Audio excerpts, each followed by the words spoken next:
নমস্কার বন্ধুরা, সঙ্গীতাস রেসিপি ভিডিওতে সবাইকে স্বাগত। আমার আজকের রেসিপি হলো রসমালাই। আমি কিভাবে বানাবো সেটাই শেয়ার করব আপনাদের সঙ্গে। আর সম্পূর্ণ ভিডিওটা দেখবেন বন্ধুরা, আশা করি ভিডিওটা ভালো লাগবে।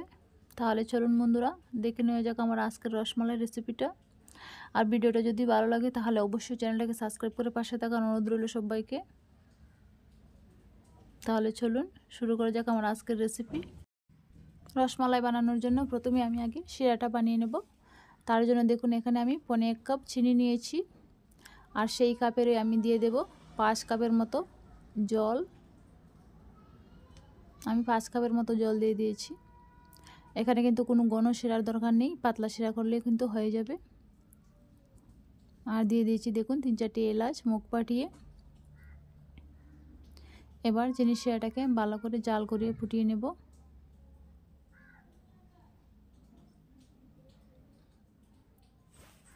চিনি শিরাটা এইদিকে পুড়তে থাকুক, এইদিকে আমি ছানাটা মেখে নেব। তার জন্য দেখুন আমি ছানাটা নিয়েছি। আমি এখানে 1 লিটার দুধের ছানা কেটে নিয়েছিলাম। ছানাটাকে খুব ভালো করে মাখিয়ে নেব আমি প্রথমে। এবার ছানার সঙ্গে দিয়ে দেব দেখুন 4 টেবিল চামচের মতো গুঁড়ো দুধ, আর 1 টেবিল চামচ ময়দা, আর সামান্য পরিমাণ বেকিং পাউডার। এবার সব উপকরণ হাত দিয়ে খুব ভালো করে মাখিয়ে নেব।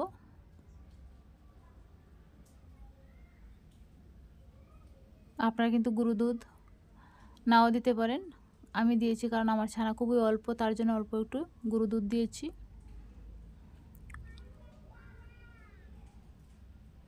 এবার ছানাটাকে খুব ভালো করে হাত দিয়ে ডলে ডলে মেখে নেব। হাতের তালু দিয়ে কিন্তু মাখতে হবে।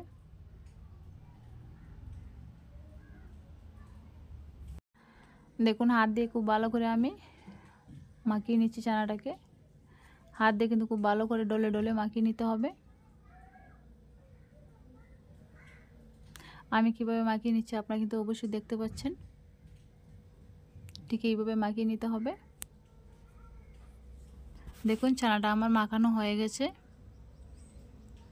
এখন একটা সুন্দর ডো বানিয়ে নিয়েছি দেখুন। এখন আমি ডোটা থেকে ছোটো ছোটো করে লেচি কেটে নেব। আমি ছোটো ছোটো করে লেচি কেটে নেব, আপনারা কিন্তু আপনাদের পছন্দ মতো করে লেচি কেটে নিতে পারেন। এবার আমি লেচিগুলোকে শেপ দিয়ে দেব রসমালাইয়ের।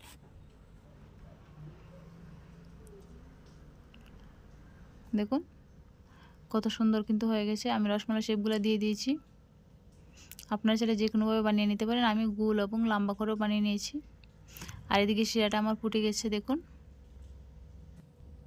এখন আমি একটা একটা করে রসমালাইগুলো শিরার মধ্যে ছেড়ে দেব। দেখুন একটা একটা করে রসমালাইগুলো শিরার মধ্যে আমি ছেড়ে দিয়েছি।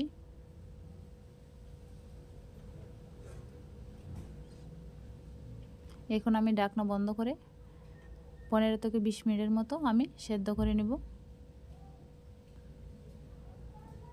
দেখুন একটু ঢাকনা উঠিয়ে দেখে নিচ্ছি কেমন হয়েছে। রসমালাইগুলো দেখুন ফুলে কতটা বড় হয়ে গেছে। 20 মিনিটের মতো হয়ে গেছে প্রায়।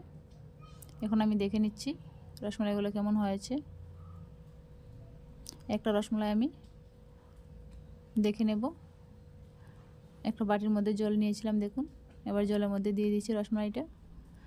রসমালাইটা ডুবে গেছে, তার কারণ রসমালাইটা হয়ে গেছে সেদ্ধ। এখন আমি গ্যাসের আঁচটা বন্ধ করে দিয়েছি। আর এখন এখানে রসমালাইয়ের জন্য কিছুটা দুধ নিয়েছি দেখুন। দুধটাকে প্রথমে ভালো করে ফুটিয়ে নেব।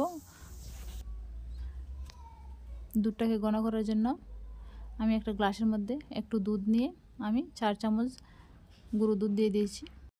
আর সাথে দিয়ে দেবো 3 টেবিল চামচ চিনি। খুব ভালো করে চিনি আর দুধটাকে মিশিয়ে নেব। খুব ভালো করে মিশিয়ে নিয়েছি। এখন আমি গরুর দুধের মধ্যে দিয়ে দিচ্ছি দেখুন, দুধটাকে ঘন করার জন্য।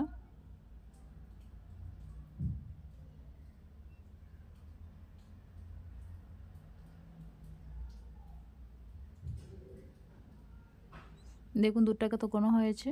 এখন আর একটু জাল করে নেব। আর এদিকে রসগোল্লাগুলো আমি একটা বাটিতে ঢেলে নিচ্ছি দেখুন। এখন আমি দুধ ঢেলে দেব, ঘন করা দুধটা।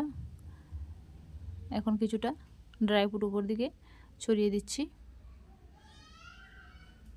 দেখুন একটা রসমালাই দেখাচ্ছি আপনাদের কেমন হয়েছে, খুব ভালো হয়েছে। কিন্তু আমার আজকের রেসিপি কেমন হয়েছে জানাবেন বন্ধুরা। আর ভালো লাগলে প্লিজ সাবস্ক্রাইব করে পাশে থাকবেন। তাহলে আজকের মতো বিদায় নিচ্ছি, দেখা হবে অন্য কোনো রেসিপির সাথে। ভালো থাকবেন, সুস্থ থাকবেন, আর প্লিজ আমার পাশে থাকবেন। ধন্যবাদ।